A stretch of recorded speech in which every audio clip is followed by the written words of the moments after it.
ነብሩ ቤት ነው ሲንታከክ ቤቱ በዚህ አድርጎ በዚህ እያደረገ በዚሁ ላይ ይዞራል። በውጭ ጓሮ ምን ለማግኘት ወደ ላይ እየወጣ እንደሆነ እንግዲህ የምታዩት ነው። እነሱ ወጥተዋል፣ እኛ ደግሞ ወደ ኋላ ቀርተናል። ነብሩ ታዲያ ሰው አይጎዳ? የሚጣላውንማ ሌባውንማ ገዳማውያኑ የሚኖሩበት ቦታ እንግዲህ ምን አይነት ቦታ እንደሆነ እዩት። እንደምታዩት ነው እንግዲህ ገደሉ ያያችሁት ነው። ጉሙና ገደሉ በስመ አብ ያለን እናንተ ይሄን ቪዲዮ በ30 ደቂቃ ልታዩት ትችላላችሁ። ይሄን ቪዲዮ እኛ ግን ስንሰራው አሁን ሁለተኛ ቀናችን ነው። በሁለተኛ ቀናችን ግን እስካሁን ምንም አይነት ፀሐይ አላገኘንም። የጽድቅ ቦታ ይችኮና አይዟችሁ። አሁን ይሄ ጭጋግ ከጨለማ ጋር እንዴት ነው የሚሆነው? ሰው መንገድ አይስትም። ከጫፍ ከተራራው ላይ ወጣናል። ከተራራው ላይ የወጣንበት መንገድ እንግዲህ ከባድ ነበር፣ ግን ላይ ወጣን ያገኘነው ቦታ ይሄንን ይመስላል። ወደዛ ሲዞር ደግሞ የሚገርም ቦታ ታያላችሁ። ሲላሳያችሁ ዛሬ የምንገኘው ከአዲስ አበባ 852 ኪሎ ሜትር ርቀት ላይ በሚገኘው በራስ ደጀን ወይም ደግሞ በራስ ዳሽን ተራራ ላይ እንገኛለን። እንግዲህ በዚህ ቦታ ላይ የመጣንበት ዋና ምክንያት ምንድነው? እናንተ ውድ ቤተሰቦቻችን ያሳረፋችሁት ድንቅ የሆነ አሻራ አለ። ይህን አሻራ ግን እናንተ ረስታችሁታል። እኛ ይህንን አሻራችሁን ለማስታወስ ወደዚህ ቦታ መጠናል። ያሳረፋችሁት አሻራ ምንድነው የሚለውን በዚህ ቦታ አብረን የምናየው ይሆናል። አሁን ያለሁበት የቆምኩበት ቦታ እጅግ በጣም የሚገርም ቦታ ነው። ይህ ገዳም እንግዲህ የሚጠበቀው በነብርና በአራዊቶች እንደሆነ እስከዛሬ ድረስ የተረጋገጠ ነገር ነው። በዚህ ገዳም ላይ በጣም ብዙ ቅዱሳን አባቶቻችን እንዳለፉና አሁንም ቢሆን በስውር እንደሚገኙ ይነገራል። አሁንም በዋሻዎች በጣም ብዙ የቅዱሳን አጽሞች ይገኛሉ። በጣም ብዙ አባቶቻችን ይህንን ቦታ የሱባኤ መያዣ አድርገው እመቤታችን ቅድስት ድንግል ማርያም በጣም ብዙ ተአምራትን አሳይታቸዋለች። ይህንን ቦታ አብረን ዛሬ የምንጎበኝ ይሆናል። ወደ ቪዲዮ እናልፋለን። እንግዲህ እንደምታዩት ቦታው ጭጋጋማ ነው። የመጣንበት ጊዜም ክረምት ስለሆነ ቦታውን በእንዲህ አይነት ሁኔታ ነው የምናየውና እጅግ በጣም ምንም ነገር የሚታይ ነገር የለውም። የምንሄዱበት ቦታ ደግሞ ታሪካዊ ስለሆነ ታሪኩ ምንድን ነው የሚለውን ነገር አብረን የምናየው ይሆናል። በመንገዳችን ምን ሊገጥመን ይችላል የሚለውን ነገር አብረን እየተጓዝን የምናየው ይሆናል። እንጓዝ። በተለይ ዝናብ መጣን ነው። አጋጣሚ ዝናብ ስለሆነ በዚህ መልኩ የእረኛ የዝናብ መከላከያ ቀምተን ነው የምንገኘው። አሁን ያለውን የሀገሬ ሁኔታ ታውቁታላችሁ። ለመንገድ ለመውጣት እጅግ በጣም አዳጋች ነው። ሰው ይታገታል። ሰው ታግዞ 1 ሚሊዮን 2 ሚሊዮን የሚጠየቅበት ሰዓት ላይ ያለ ነውና ግዴታ እዚህ ቦታ እናንተ ማየት ስላለባችሁ ብዬ ነው ዋጋ ከፍዬ የመጣሁት ማለት ነው። ይህንን ቪዲዮ ግዴታ ሁላችሁ ላይክ ልታደርጉት ግድ ነው፣ ይከፋል። አሁን ያለንበት ቦታ ዳሽን ተራራ ይባላል። ዳሽን ተራራ በድሮ ስሙ አባቶቻችን የሚጠሩት ራስ ደጀን ነው የሚባለው። ፈረንጆች ናቸው ይህንን ዳሽን ተራራ ብለው ስሙን የቀየሩት። ይህንን ያደረጉበት ዋና ምክንያት ምንድነው? ራስ ደጀን ብለው መጥራት ስላልቻሉ እነሱ ቋንቋ እንዲመቻቸው አድርገው ዳሽን ተራራ ብለው ጠርተውታልና መልካም ምድሩ በጣም የሚገርም ነው። ይህ ጉሙ ከተነሳ የማሳያችሁ ይሆናል። በዚህ በጉሙ መካከል ምን ይገጥመን ይሆን፣ ቦታውስ ምን አይነት ድንቅ የሆነ ቦታ ነው የሚለውን ነገር ለማየት አብረን እየተጓዝ እንገኛለን። ከፊት ያሉት ሰዎችም እንግዲህ ተመልከቷቸው እስኪ። አይዟቸው ወንድሞቼ።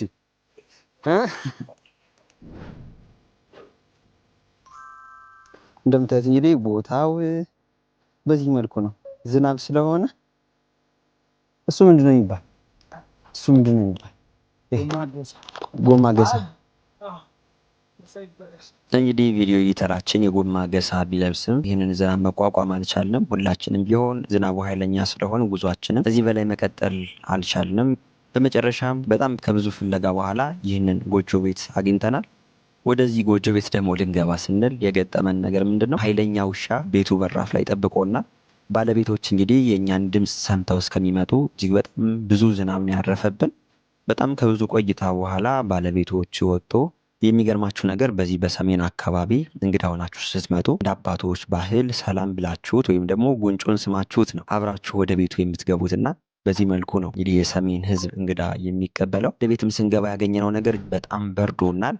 በርዶን ደግሞ እናታችን በዚህ መልኩ እሳት አንድደው የሞቁን ያገኘናቸውና ደስታው ምን አይነት ደስታ እንደተሰማኝ የሚገለጽም አይደለም። በጣም ብዙ ዝናብ ዘነበ። እናታችንም ወሬን ሲያወሩን ነበር። ከወሩና ወሬ መካከልም በዚህ እነርሱ ባሉበት አካባቢ መካን የሚያስወልድ ጸበል እንዳለና በጣም ብዙ ሰው በዚህ ጸበልም ልጅ እንዳገኘ ነው እየነገሩን የሚገኘው። በጣም ብዙ ሰው በጣም ከብዙ ሀገር እየመጣ መካን ሆኖ ግን ደግሞ ልጅን እንደሚወልድ ነው የነገሩን። ይህንን ነገር እናታችን ሲያወሩን ሳናስበው ዝናቡ ባራ። ግዴታ ጉዟችን መቀጠል ስላለብን ከዚህ ቤት ወጠናል ማለት ነው። እናታችን ምሳ ሳትበሉ አትሄዱም ብለውን ነበር፣ ግን ግዴታ ዝናቡ ስላባራ ከእናታችን ቤት ወጠናል።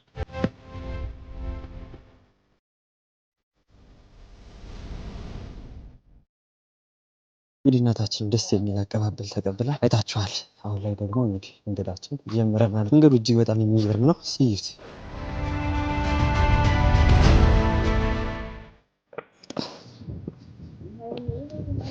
እንደምታዩት ነው እንግዲህ ገደሉ ያያችሁት ነው እና ገደሉ በስመ አብ ተራራማ ነው።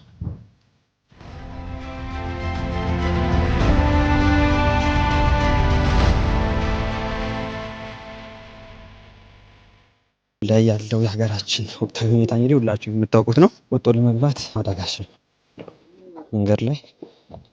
አሁን ላይ በየአካባቢው ጦርነት ነው ያለውና ግዴታ ግን ይሄንን ቦታ እናንተ ማየት ስላለባችሁ ትልቅ ታሪካዊ ቦታ ስለሆነ ማየት ስላለባችሁ ይሄን ትልቅ ዋጋ ከፍዬ የመጣሁት። ጉሙን እዩት። ወደዚህ ደግሞ ላዞርላችሁ። ምንም የሚታይ ነገር የለውም።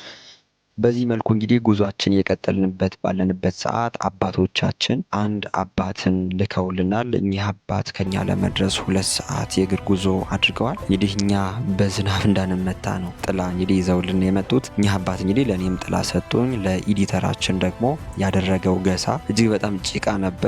ተቀብለን የመጣ ነው ከረኞች ነበር። አሁን እንግዲህ አዲስ ገሳ ተቀብሏል። እኔም ጥላዬን ይዣለሁ። እስኪ እንቀጥል ጉዟችንን። ሰሜን ለእርሻ ተራራው አይመችም ይባላል አይደል? እንደውም አንድ ጉም ሆኖ ነው ታዩታለህ። ነገ ጧት በምን ገደል እኮ ነው። እንደውም አንድ ታሪክ የሚባል አለ። እኔ እንደውም የሰማሁት አንዳንድ እንደውም እንዲህ አይነት ቦታዎች ሲታረሱ በገመድ እንትናቸውን ይታሰራሉ ይባላል። እንትን ጸለምት ወደ ጸለምት ነው በጥሶ ሄደ የተባለ ጸለምት ነው። እዚህ ላይ ይታሰርና ከላይ ዛፍ ላይ ታስሮ ይወርዳል። ከዛ ሸጠለን ሸጥ እንዲያለች እርከን ነገር እሷን ሲቆፍሩ ይውላል። ምን ይሉናል? ምሳ ይዛ መታ ማዶ ያሉት አይተዋል። ወርዶ ሲሄድ ጠዋት ነው እንደዛ ይሆናል። አሁን እቺ ሚስት ጠላዋን ምሳን ይዛ መታ ስትጣራ አትጧት አይደል በጥሶ ሄደ ገመዱ ብሏል። ባያይም እንደዚህ እኔ እንደዚህ ሰምቻለሁ። አሁን ይሄ ጭጋግ ከጨለማ ጋር እንዴት ነው የሚሆነው? ሰው መንገድ አይስትም? ይስታል አይደል?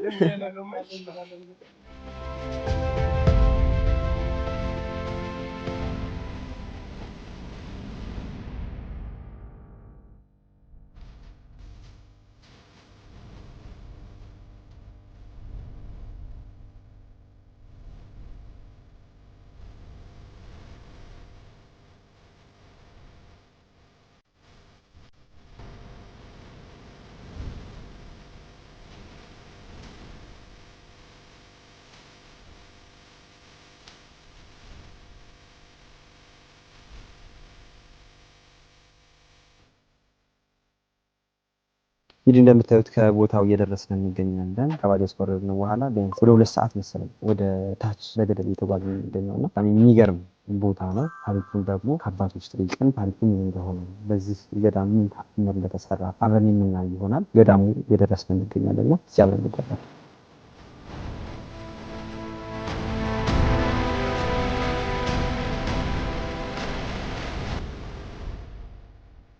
ያሰብንበት ቦታ ደርሰናል። ወደ ቦታ ልንገባ ነው። ሁሉም ተራራ ነው። መግቢያዋ ግን አንድ ናት እና ውስጥ ላይ ደግሞ ገብተን ምን አይነት ነገሮች እንዳሉ አብረን እናያለን። ተወዳጅ ልጅሽን ሕማሙን ስታይ ማሰብ ይሳነኛል የአንቺን ስቃይ በሾህ አክሊል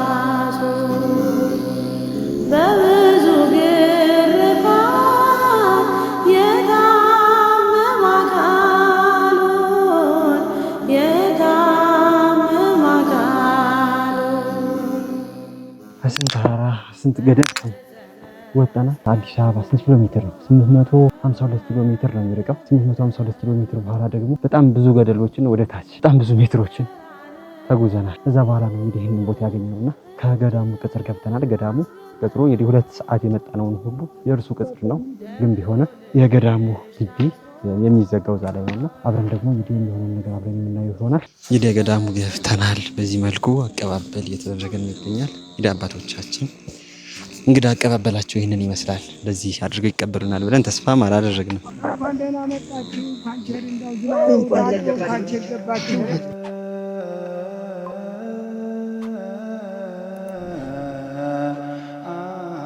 መዓዛ ጣዕሙ ለተአምረኪ እንደምታዩት እንግዲህ በጣም ከብዙ ጉዞ በኋላ ወደ አሰብንበት ቦታ ደርሰናል። የደረስንበት ቦታ ምንድነው፣ ታሪኩ ደግሞ ምን ይመስላል የሚለውን እንግዲህ አባቶቻችን የምንጠይቅ ይሆናል ማለት ነው። ስሜ እኔ አባ ክንፈ ገብርኤል ተክለ ጊዮርጊስ እባላለሁ። የዚህ ገዳም አበምኔት ነዎት?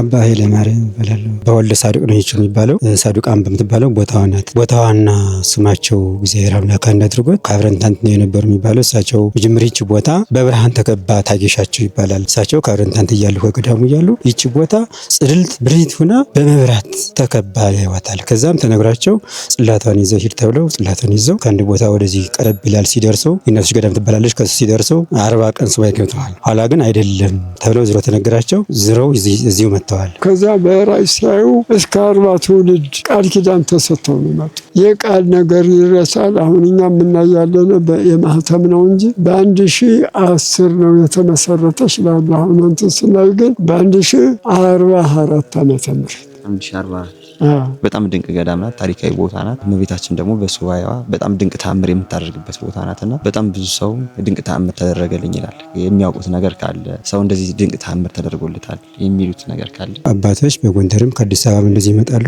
ሱባኤ ይገባሉ። ሲገቡ ግን በጣም በቃ ጭንቀታችንና ሀሳባችን ማንኛውም ሁሉ ተወግዶልና በደስታ ነው ሁሉ ተሟልቶልናል። እንደዚህ ያለ ቦታም የለም። ብዙ ገዳማት ሄደን ነበርና ግን ይህ ቦታ ለየት ይላል፣ በጣም ተስፋ አግኝተናል እያሉ እየተደሰቱ ይሄዳሉ። ከዛም ያው እኛ እንደዚህ ምግብና ቀለብ ወይም ልብስ የሚሆን ይልኩልናል። በዚህ በመደሰታቸው ማለት ነው። በሩ አንድ ናት። አንደዚህ በሯ ከተዘጋሽ በቃ ያው እንደ ሱራፊ ማለት ነው። አዎ ማለት ነገር የለም። በቃ ተቆለፈሽ አይደለም። ከዚህ ቤት ቢዘጋ ቤተክርስቲያን ቢቆልፍ ባይቆልፍ ችግር የለባትም። ገነት ማለት ናት ራሷ እና በብርሃን ታጅባ እንዳዩት ሁሉ ያው ገነት ናት እንደማለት ነው። ተመልካቾቻችን ቦታው እንዲህ አይነት ድንቅ እንዲህ አይነት ታሪካዊ ቦታ ነው። ሁላችሁም መጣችሁ ይህንን ቦታ ረግጣችሁ በረከቱ እንድታገኙ ስንል እኛም በዚሁ መልእክታችን እናስተላልፋለን። መግቢያው እንዳያችሁት ትናንትም ስንመጣ አንድ ነው። ደስ በሚል መልክዓ ምድር የተሸፈነ ቦታ ነውና ከዓለም በጣም ራቅ ያለ ቦታ ነው። እርስዎ ግን እንዴት ይህንን ቦታ መረጡት? ያለ አራዊት ነገር የሰው ድምጽ እንኳን አይሰማም። የለም እንኳን ዘፈን ጨዋታው ቀርቶ የሰው ድምጽ ፍጹም የለም። ሌሎች ቦታዎችንም በዚህ ገዳም ያሉትን አብረን እየተዘዋወርን የምናይ ይሆናል ማለት ነው። ትልቅ የቅዱሳን ገዳም ነው። በጣም ብዙ ዋሻዎችም እንዳሉ እየተነገረን ይገኛልና እነዛ ዋሻዎች እንዴት ናቸው የሚለውን ነገር አብረን እናያለን።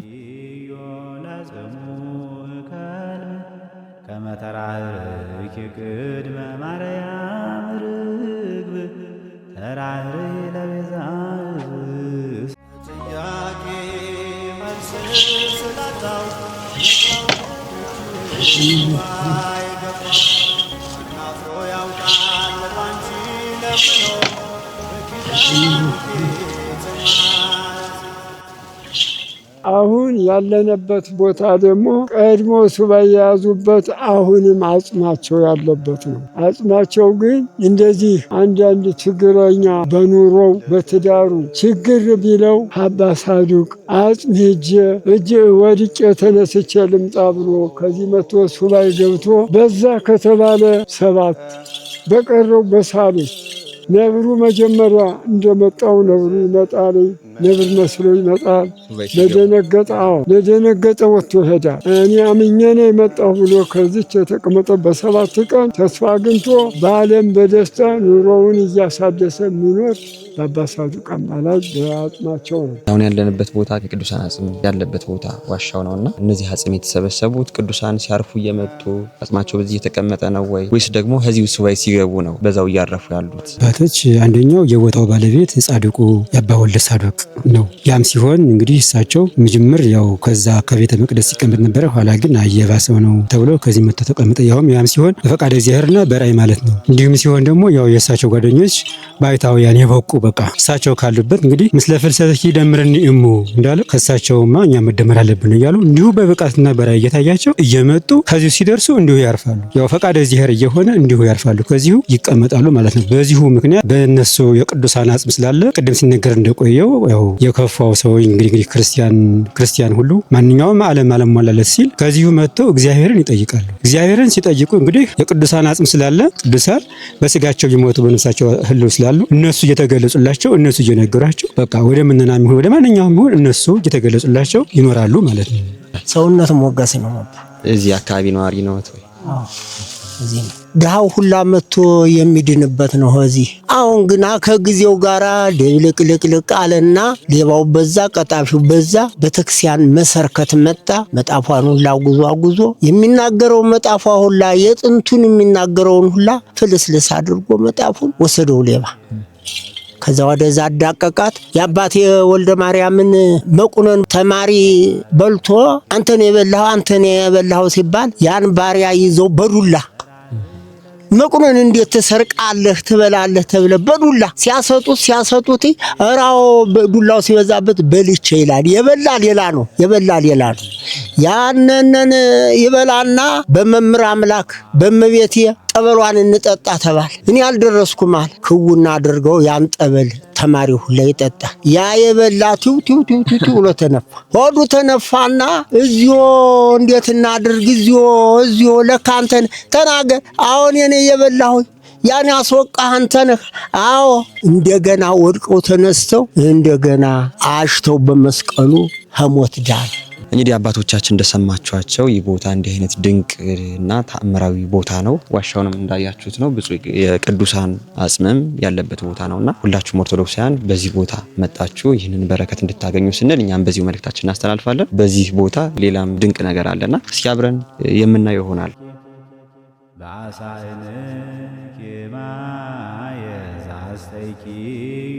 እርሶን ስንጠራ ነው እየገለጠ የመጣ እርሶን ያመጡት። አዎ ክብሩ ይስፋ እንጂ መቼስ እውነት ነው። ጌታ እኛ ጋር አይደል? አባ ገብረ ኢየሱስ ወንዴ ይባላል። እቺ ቅዱስ ቦታ አንበሳ እንትኑ ነብሩ ቤቱ ሁላ ሲታከከው ያድራል። ነብሩ ታዲያ ሰው አይጎዳ? ሚጣላውንማ ሌባውን እንጂ ሌላውን ቤተክርስቲያን ብሎ ሰላማዊ ሰው አይነካም። ሌባውን ነው። ይሄ ማለት ቤተክርስቲያን የሚጠብቅ ነው ማለት። ቀጣፊው ሰው ተሆዱ ክፋት ያለውን መጥቶ ሲያግረመርምበት አባሩ ይሰደዋል። ራሱ ተዛነው አንድ መናይ መጥቶ ገባ። አሁን መጥቶ ገብቶስ አንድ ቀን አላደረም። ወዲያው ማታ መጥቶ እንደተኛ መጣ። በኔ ሲታከክ እንደነበር በዚህ በቤቱ በዚህ መጥቶማ በዚህ ተበሩ ላይ ሆኖ የጮህበት ጊዜ 3 ቀን አስጮህ። አረይታ አልተወኝም ለህር ነኝ ብሎ ተነስቶ ወጥቷልና ንጹህ ነው የምትፈልግ እቺ ቦታ ንጹህ ሰው ትፈልጋለች። የቅዱስ ቦታ ናት። ቅዱስ ናት። ቅዱስ ነው መጥቶ የተቀመጠባት። አሁንም ቅዱስ ካልሆነ ወዲያው ነው አባራ መስደው በመንፈስ ቅዱስ ተነስተው ነው ተዋልድባ መጥቶ የገደሟት አባሳዱ እና እቺ ቦታ ቅዱስ ቦታ ናትና አሉማ የሚባል ቅጠል ነበር በዛን ጊዜ። አሁን ጭላዳውም ምኑም እንትን እያለው ጠፋ እንጂ አሉማ የሚባል ቅጠል ነበር። እሱን እየበሉ ነው እድሜያቸውን የፈጁት እሳቸው ተዚህና አዎ በጣም ውሃ ለማምጣት ስንት ሰዓት ትሄዱ ነበር? ውሃ ከታች ለማምጣት ስንት ሰዓት ትሄዱ ነበር? እዚያ ስነድ ብቻ ግማሽ ሰዓት ይወስዳል። ስንመጣም ግማሽ ሰዓት እያረፍነ ስንመጣ በ3 ሰዓት በ2 ሰዓት ነው የምንደርስ። አዎ እያረፍነ ያውም ደግሞ ትልቁ ቃንዝም ያችን ትንሽ ሆነ አንጠልጥለን አንዴ ነኝ አምጣም ቆጥበው የሚጠቀም ያችንን ቆጥበን መጠቀም። ብዙ ጉልበት የሌለው አለ ደግሞ ለነሱ ስንላት ያነሰችን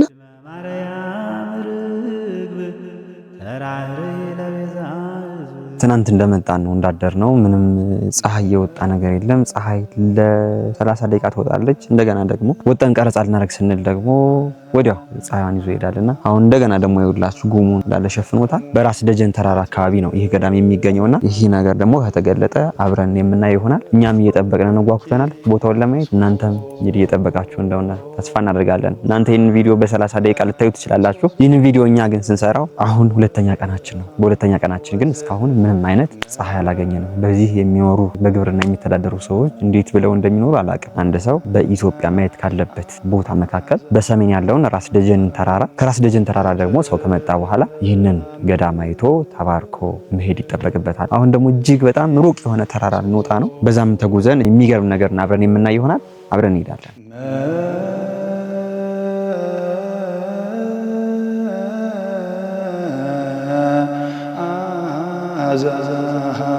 ጣዕሙ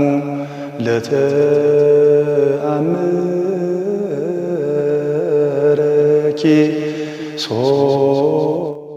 ገዳማውያኑ የሚኖሩበት ቦታ እንግዲህ ምን አይነት ቦታ እንደሆነ እዩት። በዚህ መጣው ነው እንግዲህ ለሀገር ለወገን የሚጸልዩት አባቶቻችን ምን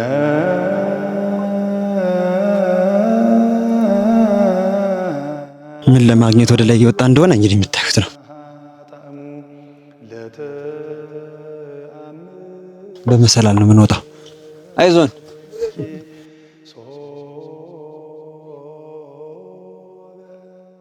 እንደ ዶኪ ማስጠራሽ ለሰርክ ባርኮን አይሰለሽ። እነሱ ወጥተዋል፣ እኛ ደግሞ ወደ ኋላ ቀርተናል። በታችን ላይ ያያችኋቸው ነው አይደል? ደርሰናል። እንደ ቃና እንደ ገና የመስቀሉ ስር ስጦታችን የፈጣሪ እናት አምላካችን። ቦታው ጫፍ ላይ ደርሰናል። ቦታው ጫፍ ላይ ምን እንዳለ አብረን የምናየው ይሆናል። ተወዳጅ ልጅሽን ሕማሙን ስታይ ማሰብ ይሳነኛል የአንቺን ስቃይ። በእሾህ አክሊል ጉንጉን የቆሰለ ራሱ በብዙ ግርፋት የታመመ አካሉን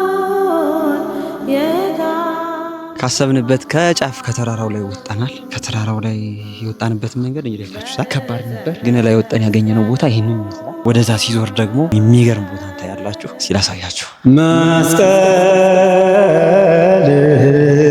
እንግዲህ ከብዙ የተራራ ጉዞ በኋላ ጫፍ ላይ ወጣናል። ጫፍ ላይ ስንወጣ ደግሞ ያገኘነው ነገር ይህንን የሚመስል በጣም ድንቅ የሆነ መስቀል ነው። እንግዲህ ይህንን መስቀል ለማውጣት እንኳን እንዴት አድርገው እንዳወጡት እኔ ለማውጣት በጣም አስቸግሮኝ ነበር። እጅግ በጣም ገደል ነውና እንዴት እንዳወጡት እኔም ገርሞኛልና እንዴት ነው ያወጡት ይህንን መስቀል የሚለውን ከነርሱ የምንሰማ ይሆናል ማለት ነው። ከመቤቴ ጋራ ለባዶ እግራችን ጨምደን ለመውጣት ለመውረድ የሚቸግረን በአንድ ፊት በ20 ሰው በአንድ ፊት 20 ሰው ሆኖ በዚህ ገደል እንደዚህ ብሎ መውረዱ እጹብ ድንቅ የእመቤታችን ታሪክ ይጻፋል፣ በደንብ ሆኖ ይጻፋል። አሁን ደራሲ ቢኖር ይህን ተቀርጾ መጻፍ ይገባዋል። ይህንን የእመቤታችን አቅፋ ደግፋ ከዚህ ያደረሰሽለ ክብር ምስጋና ይሁነው።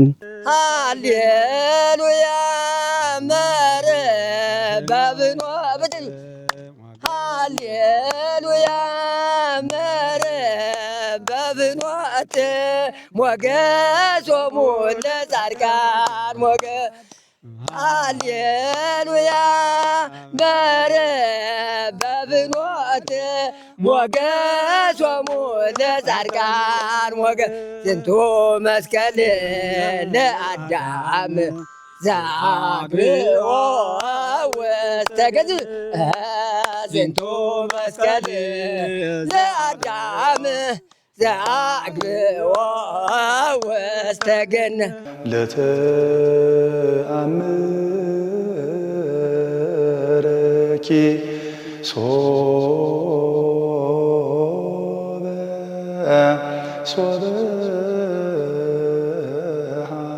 ወዘ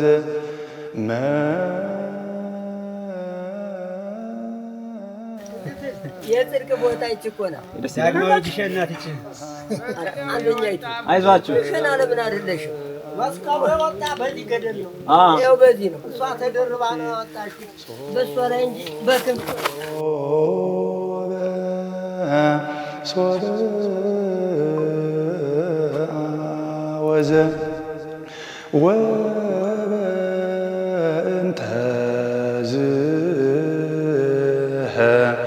ውድ ቤተሰቦቻችን እንግዲህ እንዳያችሁት በዚህ መልኩ መስቀሉንም አይተናል፣ ሁሉም ነገር ዋሻውንም አይተናል። በገዳሙ ደግሞ የተደረጉ ድንቅ የሆኑ ተአምራትንም አንዳንድ አባቶች ሲነግሩን ነበርና አንድ ወንድሜን አግኝቸው ነበር። በዚህ ለሱባኤ እንደመጣ የተደረገለትን ተአምር እያጫወተ ነበርና እንደው እናንተ ብትሰሙት በጣም ብዙ ነገር ታተርፉበታላችሁ ብዬ ነው ለእናንተ እንዲያጋራችሁ የምናደርገው። ስሜ ወልደ አረጋዊ ነው የሚባለው። እንደ አጋጣሚ ሆነው አባቶች በመልእክት ልከዊ ቆርቆሮ ይዘን ስንመጣ ከጎንደር ታህሳስ 3 ነበረ 2015 ታህሳስ 3 ለ4 ገብተን በልተን አድረን ሌሊት ላይ አጋንንቱ ደበደበ ማለት ነው። እና አባቶች አሉ እነሱ ናቸው የመገቡ። እነሱ ሰላም ለኪ ደግሞ እነሱ ብዙ ነገር አድርገውልኝ እየተሻለ መጣ። በኋላ አባታችን የኔታ አጥመ ልሳን የሚባሉ በረከታቸው ድረሰንና አሁን አርፈዋል። እሳቸው ከርቀት ያዩ ነበርና መጨረሻ ላይ ጉሮሮዬን ይዞኝ ይችን ልቅት እንድቻርጉ ሲዘገኝ እኔም ተስፋ ቆርጬ ተኛሁበት ነው ተስፋ ቆርጬ ትቸው ነበርና በኋላ ግን አንዲት ምንም አልተናገረችም። ምንም እንትን ያለው ነገር የለም። አንዲት ቀይ ሴት መጣ ከአጋንንቱ እጅና ከኔ ጭንቅላት ላይ አንገቴ በላይ የእሷ ጥላ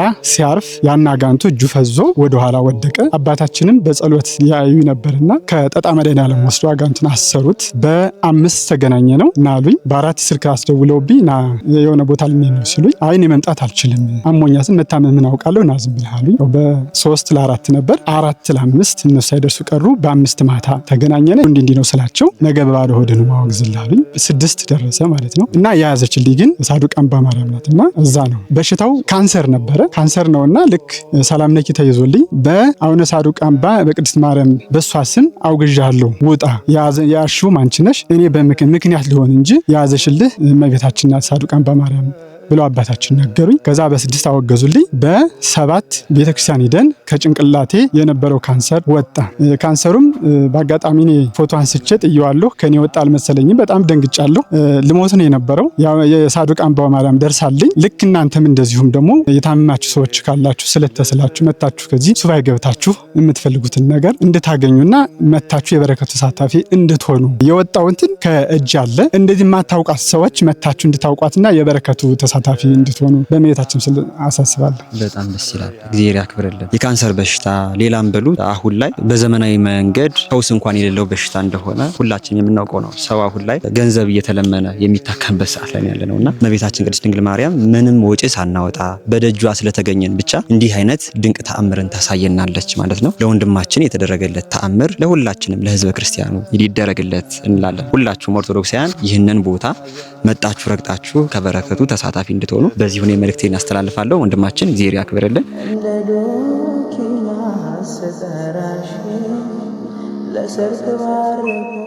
አንድ ከአባታችን ቤት ልንገባ ነው። የአባታችን ቤት በዚህ ገዳም ምን ይመስላል የሚለውን ነገር እስኪ አብረን ልናየው ነው። ጥሩ ናት፣ በጣም ጥሩ ናት። ውጡ አታሰኝም። አታሰኝም። በየት ነው ነብር ሲሄድ ነበር? ነብሩ በየት ነው ሲንታከክ? ቤቱ በዚህ አድርጎ በዚህ እያደረገ በዚሁ ላይ ይዞራል። በውጭ ጓሮ በዚህ በበረንዳው እየተኛ በዚህ ይመጣል ነብሩ። አዎ ዛሬ ትንፋሻችን ሲሰማ ዝም ብሎ አብሮ ይተኛል። በውጭ እኔ እዚህ ተኝቼ እሱ በውጭ ተኛ። ትንፋሽ እየሰማ አይጣላም። ታልተጣሉት ደግሞ ብሩክ ነው እሱ የገዳማ ጠባቂ። አሁን ውሃ ስቀዳ ማለት ነው እዚያ ግራይበር 2 ነብሮች መጡ። አሁን እጄ እየቀዳሁ እነሱ ገደል አይደል አለት ነው መጣው እዚያ ጉንብስ ሲሉ አረባ ወጣት ቸስተመጣ ቆዩ አልኩኝ። ቅዱሳን ናቸው እንጂ ነብር አይደሉም። መሰስ ብለው ወጡ ቆዩ። ምንም የለም። አሁን ቀድቼ ወጥቼ በልሱ ጠጡ ብዬ ገብተው ጠጡ እና ይሄ ነብር አይለየውም፣ ጉሬዛ አይለየውም። ጉሬዛ በተለይ አሁን ዛሬም ሲሆን አይታችሁታል። በዚህ አድሩ። አሁን ማልዳ ነው የሚልቅ የሚሄድ እንጂ እዚህ ነው የሚያደር። ማደሪያው እዚህ ነው። ቦታው የቅዱሳን ቦታ ነው። ቦታው አዛሃጣሙ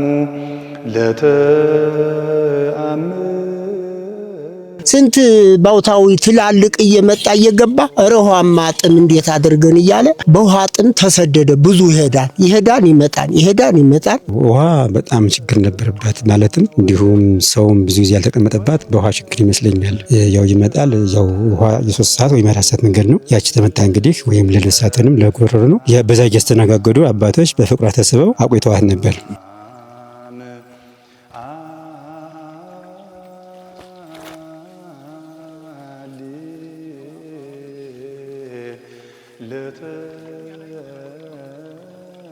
ውድ ቤተሰቦቻችን እንግዲህ ሁላችሁም እንደምታውቁት ከ9 ወራት በፊት ለእናንተ እጅግ በጣም የሚያሳዝን ነገር ነግረናችሁ ነበር። ይህም ደግሞ በጣም ብዙዎቻችሁ በአስተላለፍነው ፕሮግራም አዝናችሁ እጅግ በጣም ድንቅ የሆነ ልገሳችሁን አድርጋችኋል። ይህም ልገሳ ምንድነው? ከ9 ወራት በፊት አንድ ገዳም ያው የውሃ እጦት እንደገጠመውና አባቶቻችን ደግሞ ውሃ ስላጡ ከዚህ ገዳም እየወጡ ይሄዱ እንደሆነ የሚገርም ፕሮግራም ሰርተንላችሁ ነበር። ዛሬ እናንተ ያን ነገር አስጨንቋችሁ የላካችሁት ገንዘብ የት ወደቀ የሚለውን ነገር ለማየት ነው አንደኛም ቢሆን በዚህ ገዳም የተገኘሁትና ለዛ ነው መጀመሪያ ታሪኩን ያስቀደምኩላችሁ። ገዳሙ እጅግ በጣም ታሪካዊ ቦታ እንደሆነ አይታችኋል። በዚህም ታሪካዊ ቦታ መጣችሁ እናንተም ትልቅ በረከት እንድታገኙ ስል እኔው በዚህ መልእክቴን አስተላልፋለሁ። እስኪ ተመልከቱ፣ እምጠጣው ስንት ተጠምቶ ስንት ተከፍቶ ሄደ ዋቶ እስኪ አሁን ለእግር የበቃው ለልብስ የበቃው እስኪ ተመልከቱ።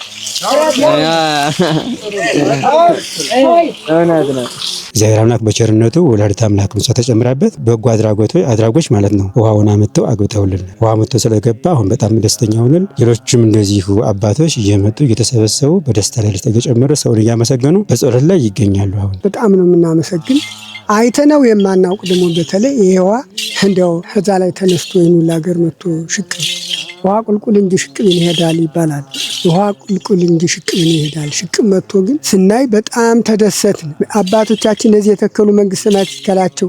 እኛም ከእድሜ ቆይተንስ ይህን ለማየት አበቃን። የእመቤቴ ታሪኳና ገሏ በሚል አሁን እያመሰገንን እንገኛለን።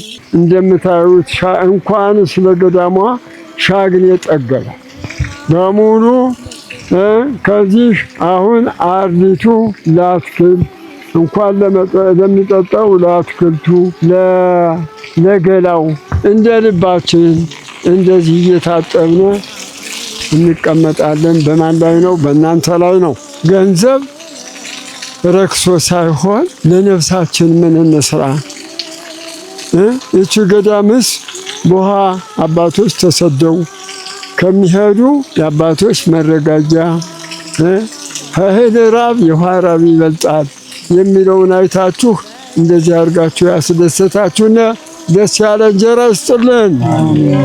እንደዚህ አድርጋችሁ አክብራችሁ እንዳመጎሷችኋት እመቤቴ የተዘጋጀ የተደራጀ ንብረታ ይስጥልን። ክፉ አያሳያችሁ። እድሜያችሁን ረጅም እንጀራችሁን ሰፊ ያድርግልን። እጃችሁ እንደተዘረጋ ለእመቤቴ ደግሞ አትጠፍባችሁ። እንግዲህ አባቶቻችን እንደሰማችኋቸው ነው። ዛሬ በቪዲዮአችን እጅግ ድንቅ የሆነ ቦታን በታሪክም አሳይቻችኋለሁ፣ ታምራዊ ቦታን። ሁለተኛ ደግሞ እናንተ ሁላችሁም ኦርቶዶክሳውያን እጃችሁን ለዚህ ገዳም የዘረጋችሁት አሻራው ምንድነው የሚለውን ነገር በዛሬ ቪዲዮ አይተናል ማለት ነው። እንግዲህ አባቶቻችን በዚህ መልኩ ያደረጋችሁን ነገር ደርሶናል ብለዋል ማለት ነው። እንግዲህ ሁላችሁም ኦርቶዶክሳውያን እጅግ በጣም እናመሰግናለን። የዛሬ ቪዲዮዎቻችን እነዚህን ይመስሉ ነበር። በሌላ እጅግ ደስ በሚል ድንቅ ቪዲዮ እስከምንገናኝ እናንተንም ቸር ያቆይልን።